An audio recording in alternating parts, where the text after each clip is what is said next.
Xfinity Wi-Fi is sponsoring this segment of Ask Junior, as they do most every week. Xfinity Wi-Fi is actually what we're using right now to send all this stuff your way so you can stay connected. It's booming. You'll hear the drivers talk about how Xfinity Wi-Fi is booming, especially in the Xfinity series. The drivers love getting out of the car and talking about Xfinity Mobile, Xfinity Wi-Fi, and all of the great services that Xfinity provides. It's got the power and speed of NASCAR right in your home. You choose the right plan for you, and you're off to the races with the best streaming experience for all NASCAR fans and all of your favorite sports. They don't just raise the bar, they stream in overdrive, and they're a proud premier partner in NASCAR, and we're very thankful to have them here as part of the Dirty Mo Media family. So thank you, Xfinity, for everything you do. Let's get to it. Yeah, absolutely. The YouTube chat is populating. It's good to see everybody. Booming. It's booming. That's the word, TJ. But lots of familiar faces. That's good to see. But let's go to this first question from Barry. Jerry, I'm going to mispronounce his name, Travis. Bruckheimer. He confirms that a Days of Thunder sequel is in the works. So what would you like the second movie to be about? I keep seeing little, quotes and stuff of people, like even Tom Cruise, doing a little, he had like a little post about Days of Thunder and his experience making that movie. And Jeff Gordon's had a couple comments like, hey, if they ever do it, we'd love to be involved. I think that, is there a spotter role? Can I be a spotter in it? Yeah. Oh, I like probably. I don't. You can be in it. You'll drive. I'll spot. Like old times, TJ, man. we want people to watch it. Sorry. I have a face for radio, Andrew. It's perfect. Well, I would absolutely. The more of the original cast members, the better. And I'll say this. So this is very similar, I think, to like the Rocky series and the remakes for Rocky, right? But eventually Rocky is too old to fight. And then they had to shift to this Creed, right? That was difficult for me, just as somebody who had watched all the originals and the whole thing, 1, 2, 3, and 4 and all that. I would need Tom Cruise to still be racing. Yeah. Oh, absolutely. Tom Cruise not in a race car for the entire movie doesn't work for me, right? So he can't be an owner. Now, I think Rowdy Burns could be an owner. I could see Rowdy Burns at this point in the storyline. He's aged out, no longer driving, and he's now maybe some owner in the sport. But I would bring back all the original cast members and have them at least make a brief appearance in the movie, if not have heavy roles.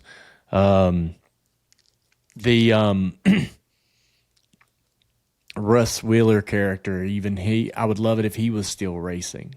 I don't know really where he's at and what he looks like these days, but if he's taking good care of himself, I think you could pass him off as a veteran driver.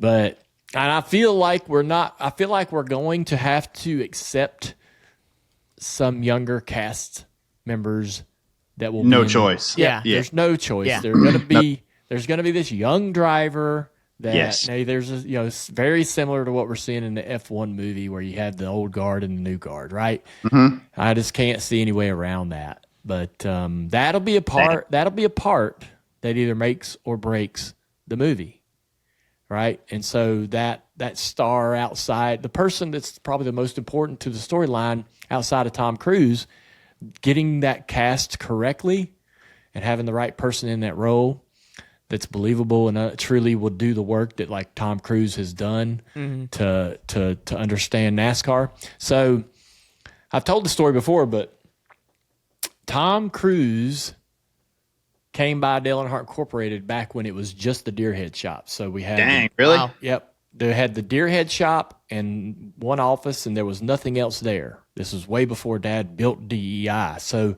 it's just a building with the Xfinity team in there. I was really young, and This was before they had ever started shooting Days of Thunder. And so I must have been 12 or so, pretty young. Well, we're told, so Tom Cruise just finished Risky Business, maybe? What's the movie where he's where he slides across the floor and that's it. Right? Hey, Travis, dude, you look at who you're talking to over there. They're not going to know. I know what it is. So whatever. He was still like on the back end of the success of that movie.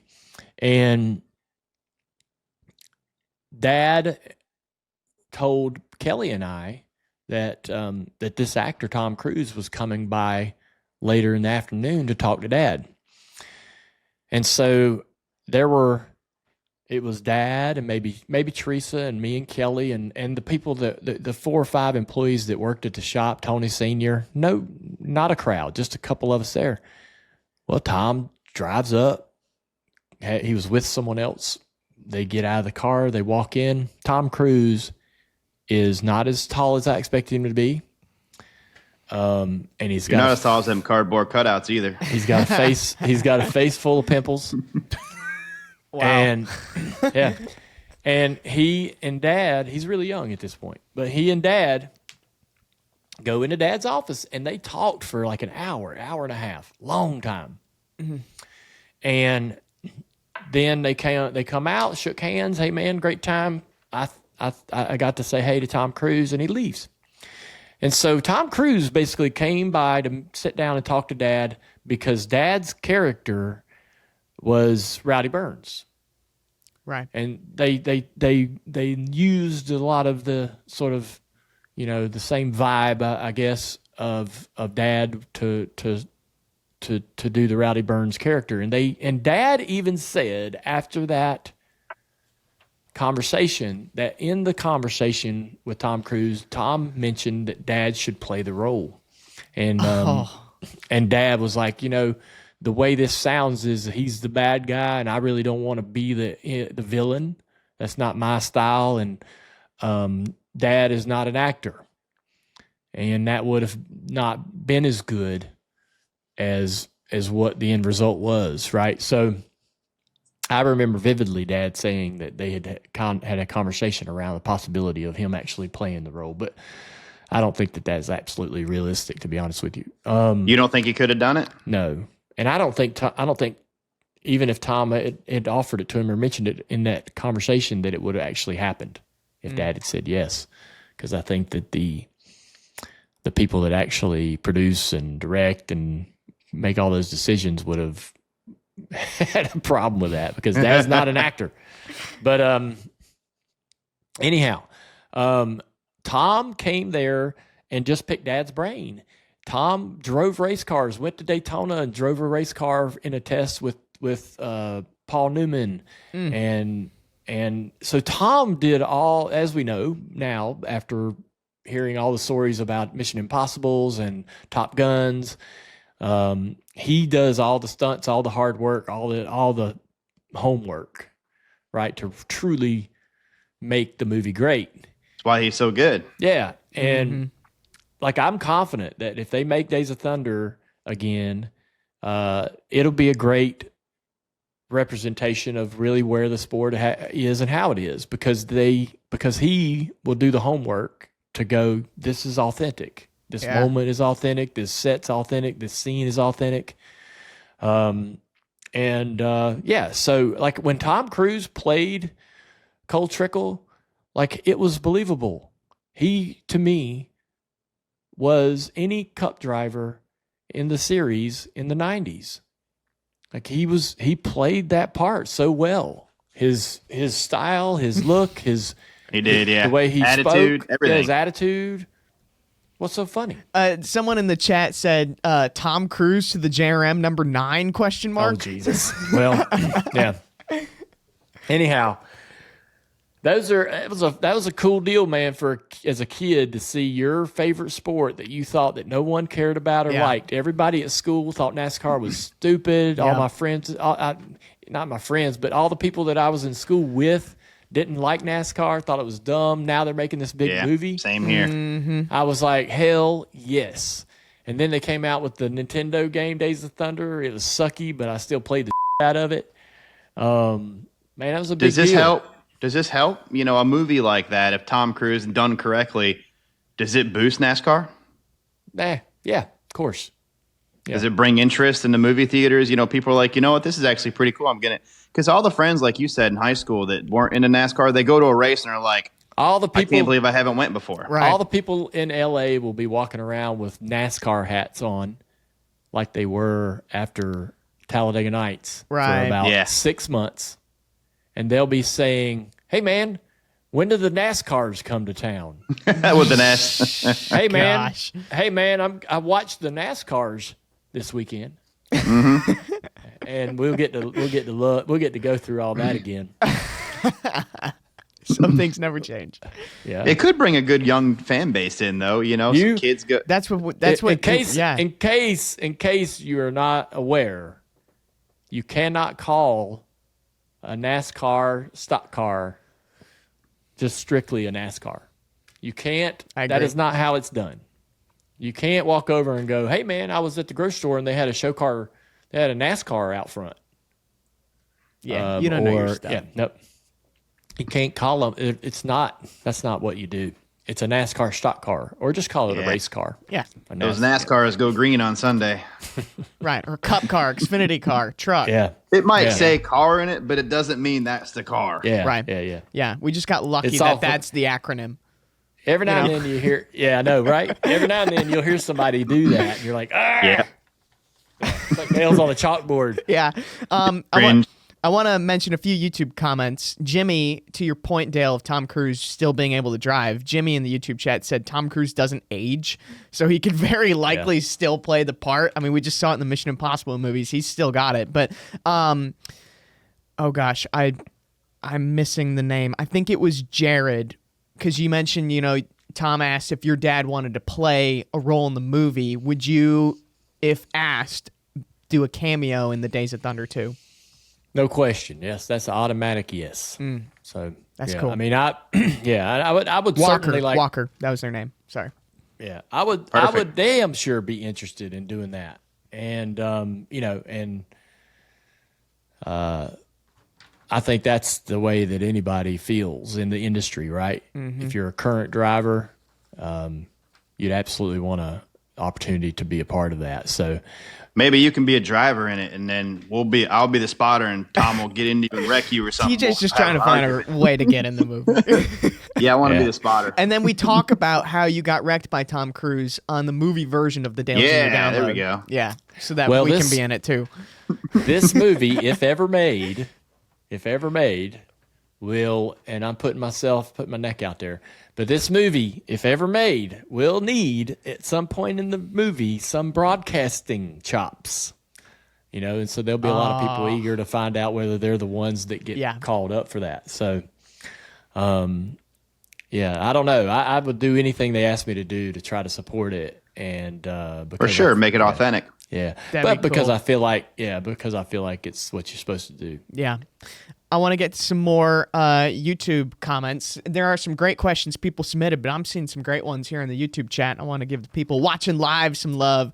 But William wants to know, how funny was the Ty Dillon comment at the end of the race, that I beat your favorite driver, to the Denny Travis. fans? Travis, what do you think? Denny Bros, he is we've been today. hammering Travis about this, and Travis refuses to agree. Travis has been on social media. Yeah, being a bit aggressive out there in the social media landscape. He's like, he's fighting Denny's battles for him. Yeah, he's fighting Denny's battles, going after the haters. Mm-hmm. I thought it was a clever comment by Ty Dillon. Why wouldn't you do it? I think that was Ty perfect. Dillon. Hey, see, that's what this we got to thank this bracket challenge for those little kind of moments, because Ty Dillon has been the underdog for the entire week, right? Every team meeting they've been in, every conversation he's had with his wife or his grandfather or whatever, right? That quote that he gave us was probably given to him midweek in conversation, right? It was planned. If this happens. I Oh yeah, I bet you his car chief. Somebody said something to him and goes, "Hey man, you ought to say such and such when you knock him out of the bracket." And he's like, "Perfect. Plug that, file that away." Yeah. Gets out of the car. Blah. Yeah, there you go. But that doesn't happen if he doesn't know that he's in this bracket challenge and the bracket challenge doesn't exist. So Yeah, that clip does not exist if this bracket isn't there. and we don't get to give the Denny Bros some and About we it. don't get to watch Denny Bros lose their minds on social He media. gets really defensive really quick. Yeah. I'll just having some fun. He's quiet. He's Oh, quiet. now he's just having some fun. I'm He was just telling us bother him, yesterday. really. TJ acts like I got like I'm not mad about it. He Like, was telling us yesterday. It doesn't bother me. it bother doesn't. me. I'm not bothered. like I well said, done, fine. Ty. Yeah. Oh yeah, okay. Yep. Okay, Trav. It doesn't like it's not like Ohio State loss. Like I get over like I was Okay, over Trav. it immediately. Does Denny So always you call rank, you Trav? you rank Denny and your fandom for Denny below Ohio State. Oh, it's not even close. Oh man. Like Ohio State Did you hear loses. me, Travis? What'd you say? Does Denny always call you Trav? Yeah. Yeah, like Ohio State loses or has a bad game and it ruins like my week. Denny wrecks and I'm over it in 10 minutes. 10 days. I felt pretty neutral Is about that the whole thing. is that standard for Denny Bro protocol? Yeah. Do y'all meet about it real quick and get it out? You know, like I've well some of the Denny Bros There's take a lot a of little tears harder, at but first. Yeah. as the president, I've got to make You're a- sure that I'm there for You're a him. veteran oh, Denny you're the Bro, so president. you're you're the president of Denny Bros. I mean, okay. All right, let's move on. This next question is coming from Joseph on the YouTube chat. What is your favorite Hell Let Loose map? Jeez. Oh, the beach, man. How does it? No, I don't. That's so hard. No. Oh, did I tell you? Over when I was recovering, I watched was it Band of Brothers or something? And man, I'd have never watched it before. And all the towns, like I knew all the towns from playing. I didn't know that For sure. Like it was kind of cool. But yeah, there's some good towns, man. My favorite maps are always going to be the ones where it's very dense in terms of buildings and so forth. I despise the desert maps. Yeah, I despise them. I do not like playing any of the desert maps or like this. I guess it's I don't know exactly what the actual towns are or what they were I kind of like the based snow off map. of. The snow map, like Yes, Foy. Foy's good. Foy? Foy would be the great example of sort of. I know there's a lot of pasture and so forth, but there's some there's some dense areas to hang out. What? Freddie Kraft has joined the chat. Oh, And Jesus. he said Denny is great. So, Yeah. Of course he did. yeah, well, it's the end of the month, so his paycheck's coming in, so he's got to get his quota. It's like a police officer pulling people over. Yep. All right. We got time for one more question.